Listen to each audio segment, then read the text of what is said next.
everyone, it's Dr. Marcus Chacos with Chiro Author Insights. I am incredibly excited to have Dr. Ken Harris, best-selling author of Synchronicity, The Magic, the Mystery, and the Meaning. This is an incredible book that has transformed the lives of many of the readers, has incredible and compelling stories.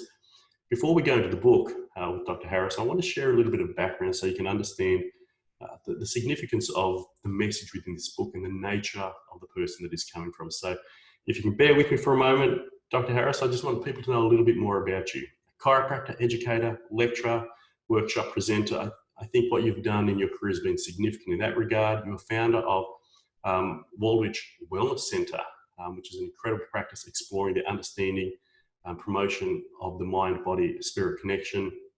You've done amazing things within practice and worked with practitioners on profound levels. And what I'm really excited to share, not only within your book, but the servant heart you've had, your attunement, the attunement process that you deliver with people, helping people to be able to, and I love what you wrote here, you are the means by which invisible cause, love, truth, life becomes visible.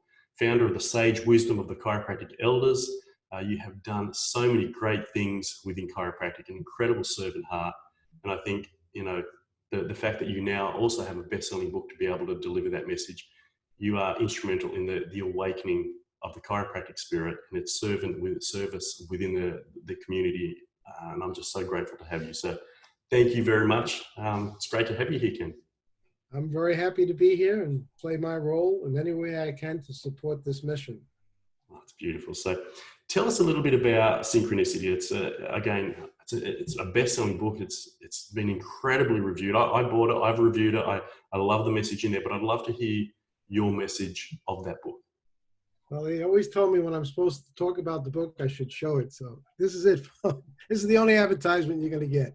In any case, most people think synchronicities are coincidences, but they're really not. There are no random coincidences in our life path. I've came to understand there were 7 distinct types of synchronicities that we could experience during our lifetime, and that there were 6 reasons why we actually meet people during our lifetime for various reasons. And there are 5 questions you should ask yourself to try to understand what's the meaning behind this so-called random or coincidental meeting. And then there are 4 practices you can do to have more of them in your life. So synchronicity is ubiquitous. Everyone is experiencing them all the time. Most people are not aware, awake, or alert to the fact that they're happening every single day. Yeah, and I know that the book has these incredible stories that you've woven in there that have both compelling and powerful messages and are able to impact our understanding. And would you share a couple of those stories? I mean, some of them stand out for me, but I'd like your one that stands out for you, because I know I love the Wayne Dyer story, but I also love the Norman Shealy. That for you, what stood out most, some of the synchronicities and the stories that came from that and the impact that it had on your life?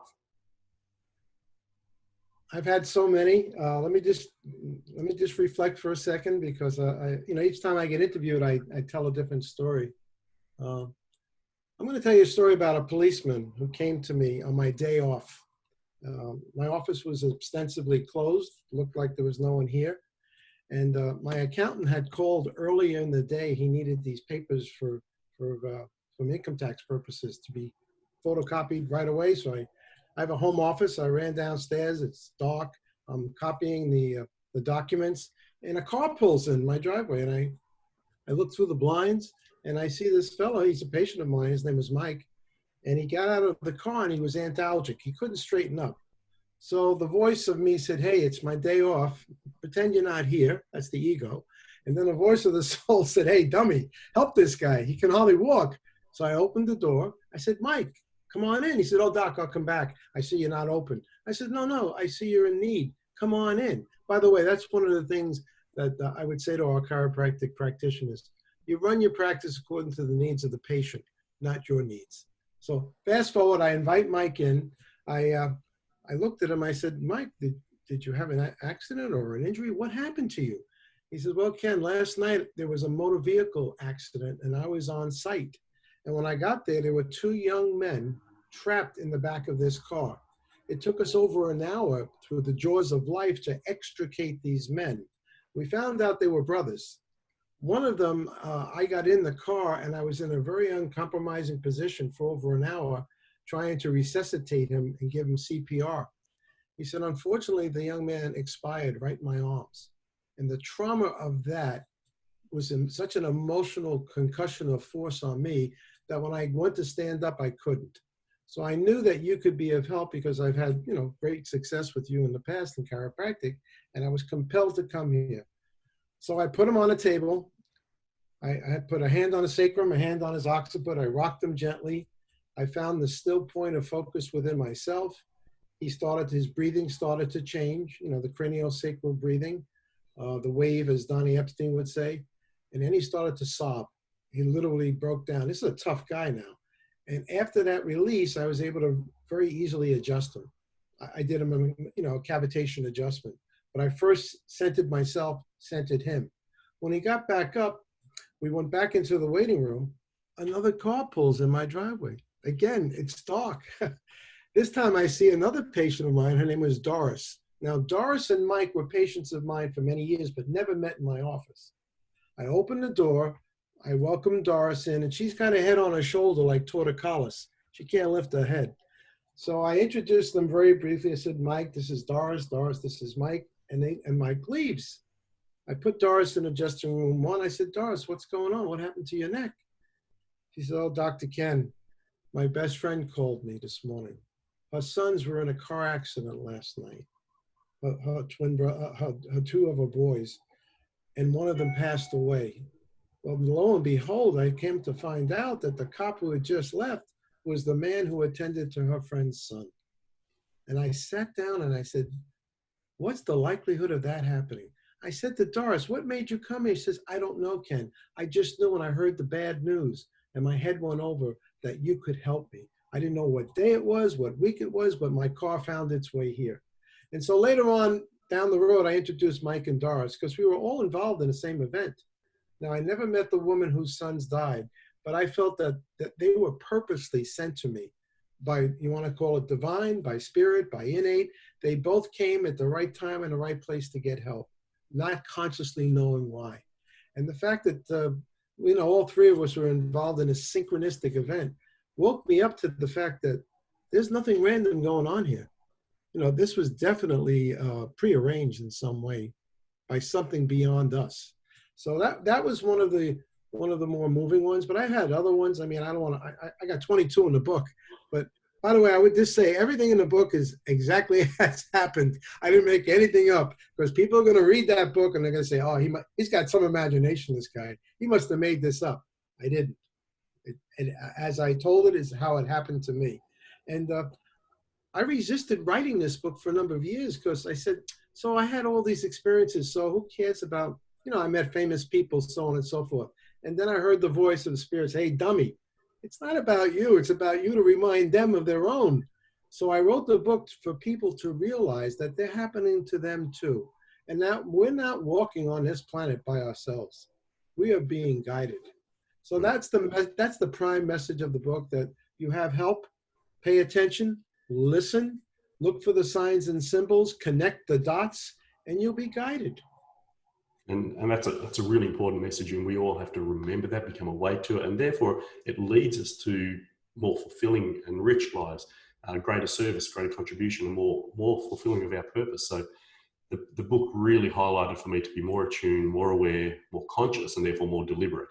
And I think it's a great message. So thank you firstly for the book and its impact throughout the world. So, there's a reason it's a bestseller, and that is because of its message is timely, it's important, and it's valuable. Yeah, it speaks to people's day-to-day lives. Everybody, I'm getting letters now from all over the world of people's stories. I mean, my stories are great, but some of these stories even top my stories. I mean, people are waking up to the reality that we are being guided and that we are connecting the dots. And that's comforting to know that you're not walking here all by yourself. We're not flotsam and jetsam on the top of the ocean from pillar to post. No. If you're open and ask, you'll be guided. Absolutely. And so obviously, you resisted the writing of the book and its calling became louder and more persistent. So what inspired you to finally write the book? I just kept having more intense and frequent synchronicities. They just kept coming with greater intensity day after day. And I finally said, okay, guys, anyone listening? I'll do it. I surrender. You know, my ego was resistant, really, because as I said, you know, I didn't want people to think, well, gee, he meets, you know, Deepak Chopra, he meets Wayne Dyer, he's going to meet Oprah Winfrey, he met John Denver. And I didn't want people to feel like, well, you only meet these famous people. No, it's day-to-day ordinary people like Mike and Doris. And if you reflect back in your own life and you connect the dots, you begin to understand why you had to go the path you did go. When you retrospect, you understand it was never random. I think that's the last sentence in my book under the messages, and that at the end of your life, upon retrospection, you come to finally realize it was never random. That's beautiful. And I think, as you said, you've had these experiences that the book demanded its writing coming rather than from you, through you. And I think before we were on this call, you said something that I really just want to speak to there. Every chiropractor who practices vitalism has a story to tell, because we're connected to innate. And if we're vitalistic chiropractors, we have a greater connection. Not that there is a greater connection, we're more aware of that connection. So that's a really important distinction to make. And chiropractors tend not to write as many books as they could, perhaps should, not that that's the ideal word, but you know, yours demanded itself to be written. And there'd be other chiropractors that would be in a similar position, but maybe listening to the ego, feeling reluctant. And so to help them, what was your process of writing? Once you said, okay, I'm going to write it, how did the writing journey begin, and what was the journey itself? Well, I get up early. I'm a meditator. I do yoga. I did most of my writing early morning between 5 a.m. and 7 a.m. when there were no distractions.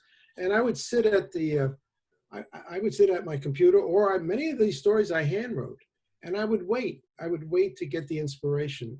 And I have a good memory, thank God.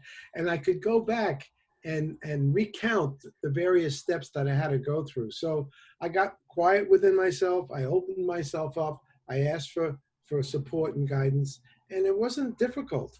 There was not a lot of editing, to be honest with you. It came through me, not from me. You're right. I was used as a channel.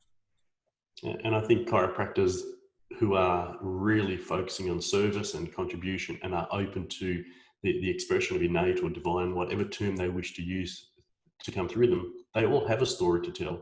They can communicate that story if they just simply get out of their own way and let the message be said. We don't have to be best writers. We don't have to be literary experts. So how would you reference yourself as a writer? Do you think that, are you an expert writer? Do you believe that you're a literary genius? No. Actually, the truth be known, I wrote the book because I like to talk. And I knew by writing a book, I'd get opportunities to get invited to various venues that prior to this, maybe I wouldn't be invited to. But now that I'm a published author, I'm getting invitations to speak everywhere. My main thrust was wanting to get before an audience and to inspire people. I've been inspired. I've had incredible teachers in my life. My mentor in chiropractic was world renowned, and a lot of people never heard his name. His name was William Bain, and I dedicated my book to him. And he and his brothers, 5 brothers, they were all chiropractors in Derry, New Hampshire. They had the largest chiropractic, I won't say practice, they called it service in the world.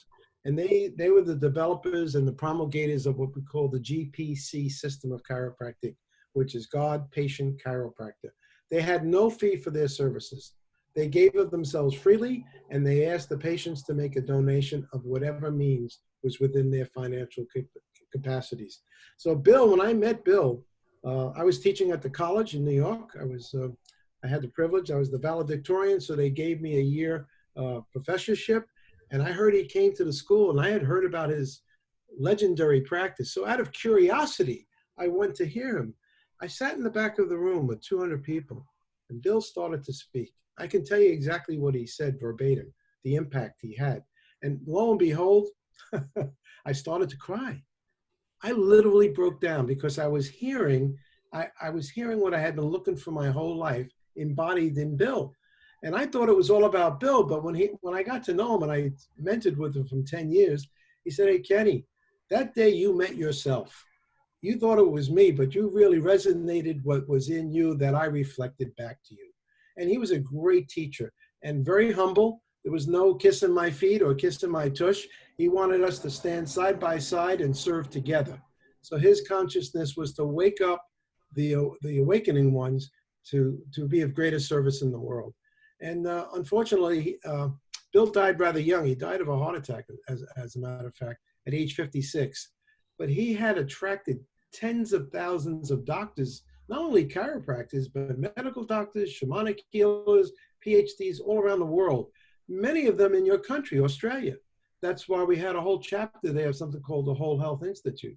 Originally, it was primarily chiropractors, but it grew. And we were concerned of the principles that underlie all healing methods. We weren't locked into the technique or the modality.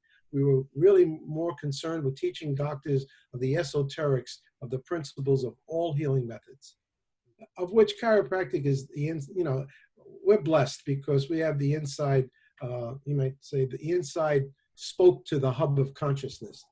He used to use a diagram, Bill. He'd have to make a wheel with a circle and a hub and then all the spokes. And he would write chiropractic, medicine, yoga, nutrition, but everything leads to the I am consciousness or innate consciousness. And chiropractic philosophy lends itself to that. We're a hop, skip, and a jumping away. We're very close. Yeah, absolutely. I concur wholeheartedly with that. And again, hearing your message there, you've been inspired. You have a message to share. You want to impact more broadly. You want to serve and fulfill your potential as a chiropractor, not just as a chiropractor, as a communicator, as an educator, as a person bringing about change into the world. And when you said the book gave me a door to be able to fulfill that potential, to express more, how do you perceive writing a book actually allows that opportunity, the doors to be opened and the speaking platforms to be made available? So how did the writing of the book lead to those opportunities, and why does it lead to those opportunities?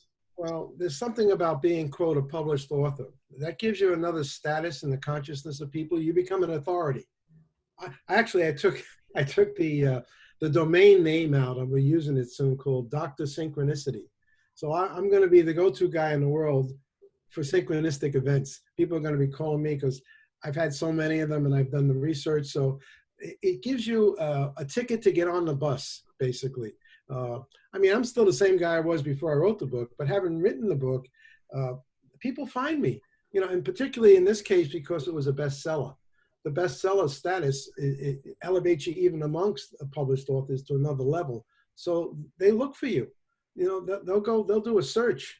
If someone types in Synchronicity on Amazon, I'm going to pop up #1 because my book was the #1 bestseller. And so it gives you an opportunity to get more invitations, basically. Right. And with those invitations, you get to share your message. And so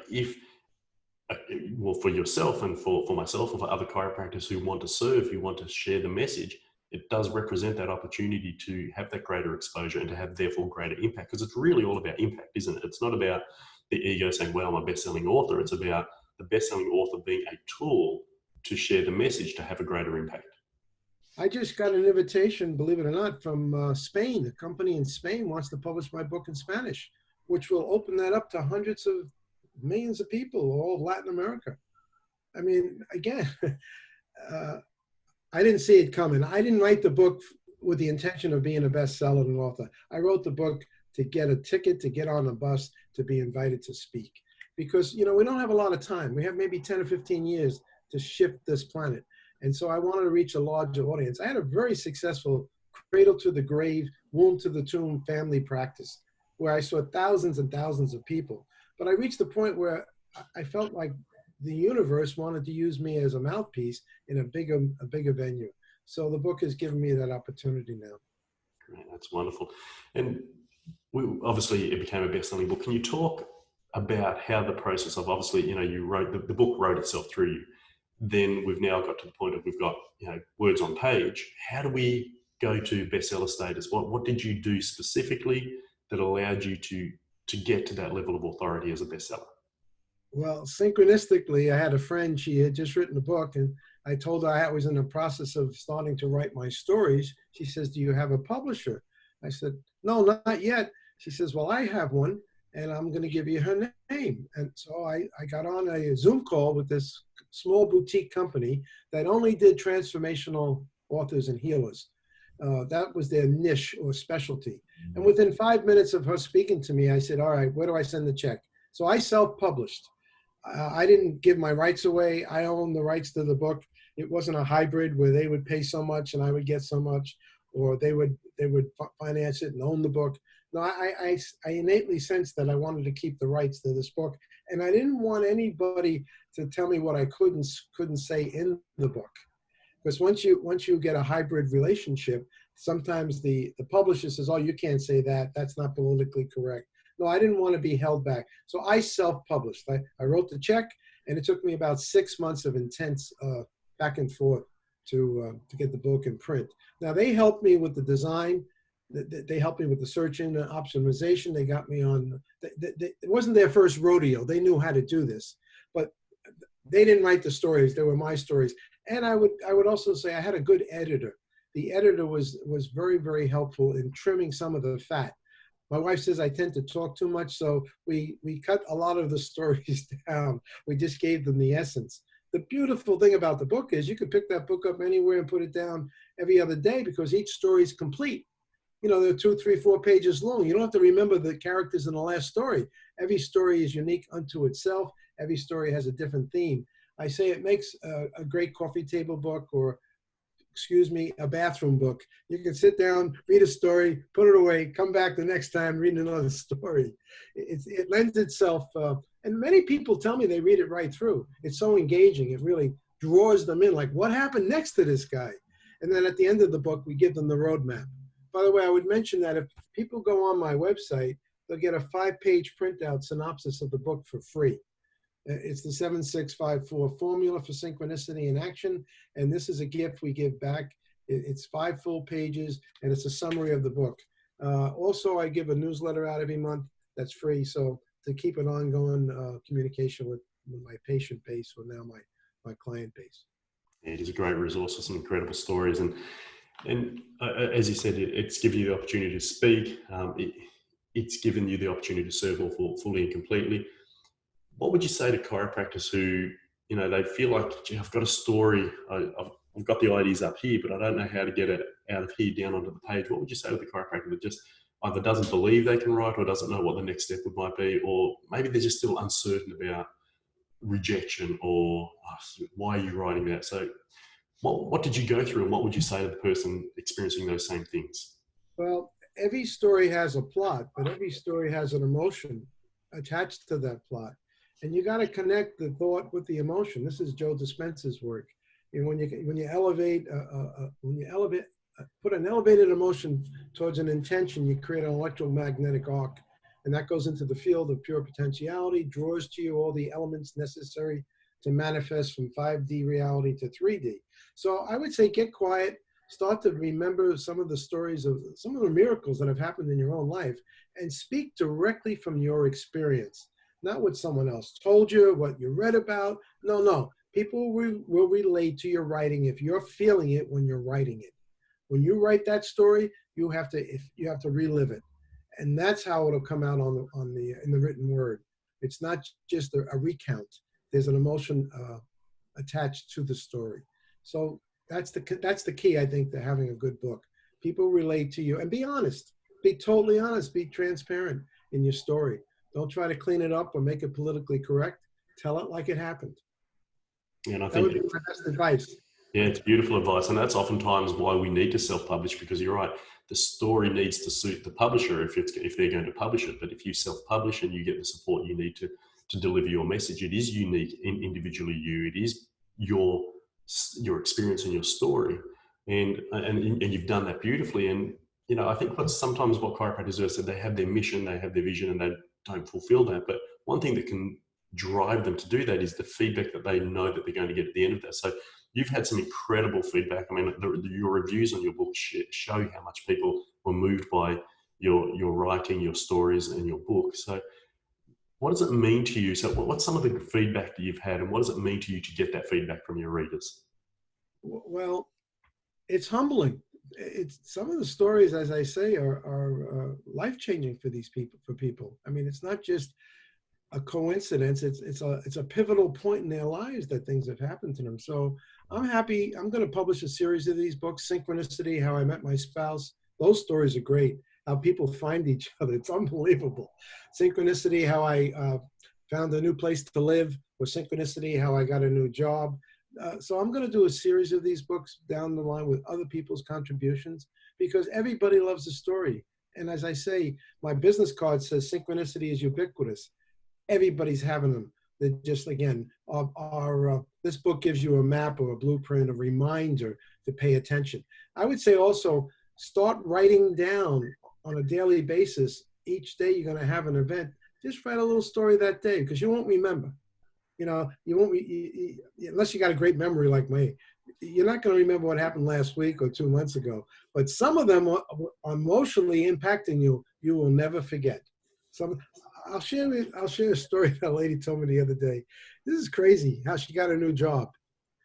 She was a writer in LA, and she's on her way to a shoot. She goes at a high speed around the corner and almost kills this guy walking across the street drinking a cup of coffee. She missed him by an inch. Week 1, day 1.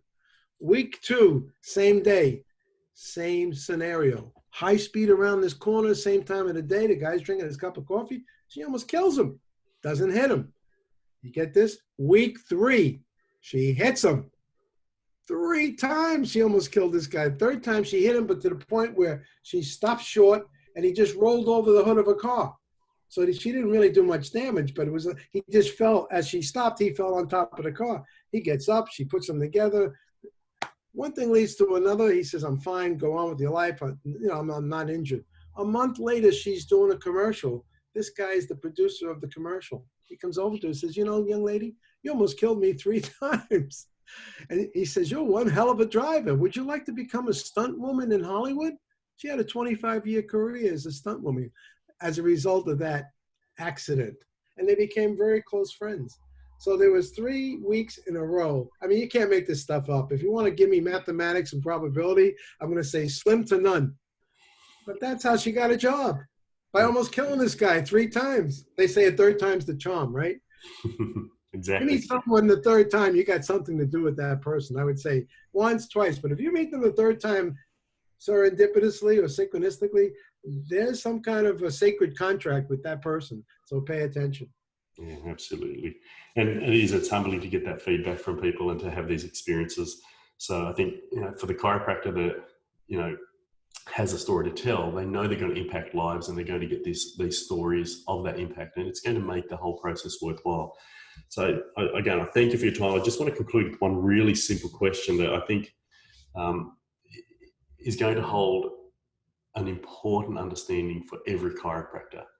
And what did you learn writing the book? What did you learn about yourself, who you are and your purpose? So the book is a teacher for us as much as it becomes a vessel for teaching others. So who are you now, having written the book? Just give me a minute to think about that. I thought I knew who I was before I wrote the book. I thought I knew who Ken Harris, the I am of Ken Harris. We have I am - Ken Harris was. And what the book has done is just re-intensified my connection to innate. It's given me a 1,000% certainty that I'm in mission. I'm here for a reason. I'm going to fulfill my purpose. And when it's time to go home, I'll be very happy to go home. I won't resist, because I will have let, as my friend Wayne Dyer said to me, Kenny, don't die with your music unplayed. So we all have a song or a symphony to play. The book has given me that opportunity to do that. And whether I have a week, a month, a year, or 10 years, it's all good. So the book has given me that permission to be who I am 100% or 1,000%. Dr. Ken Harris, you are an incredible servant of both chiropractic and the world. I appreciate all that you have done. I appreciate your book and the message that it has shared with so many people and touched so many lives. I'm so grateful for your time. Thank you very much. And I wish you continued success with the ongoing series of Synchronicity. Thank you.